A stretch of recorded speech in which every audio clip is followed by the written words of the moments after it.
अन्नदाता सुखी भव अन्नदाता सुखी भव। देवराज्यसेव्यमानपावनाङ्घ्रिपङ्कजं व्यालयज्ञसूत्रबिन्दुशेखरं कृपाकरं नारदादियोगिवृन्दवन्दितं दिगम्बरं काशिकापुरादिनाथकालभैरवं भजे। भानुकोटिभास्वरं भवाद्वितारकं परं नीलकण्ठमीप्सितार्धदायकं त्रिलोचनं कालकालमम्बुजाक्षमक्षशूलमक्षरं काशिकापुरादिनाथकालभैरवं भजे।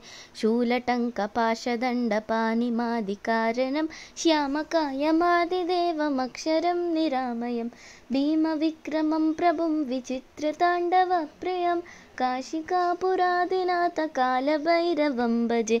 भुक्तिमुक्तिदायकं प्रशस्तचारुविग्रहं भक्तवत्सलं स्थितं समस्तलोकविग्रहं विनिक्वनन्मनोज्ञहेमकिङ्किणीलसद्गतिं काशिकापुरादिनाथकालभैरवं भजे।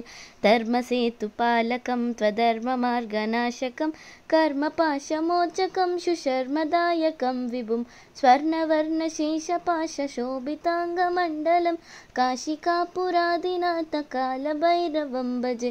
रत्नपादुकाप्रभाभिरामपादयुग्मकं नित्यमद्वितीयमिष्टदैवतं निरञ्जनं मृत्युदर्पनाशनं करालदंष्ट्रमोक्षणं काशिकापुरादिनाथकालभैरवं भजे। अट्टहासभिन्नपद्मजाण्डकोशसन्ततिं दृष्टिपातनष्टपापजालमुग्रशासनम् अष्टसिद्धिदायकं कपालमालिकाधरं काशिकापुरादिनाथकालभैरवं भजे।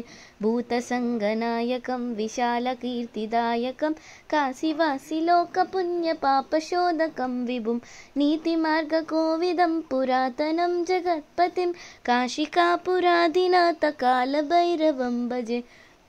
कालभैरवाष्टकं पठन्ति ये मनोहरं ज्ञानमुक्तिसाधनं विचित्रपुण्यवर्धनं शोकमोहदैन्यलोभकोपतापनाशनं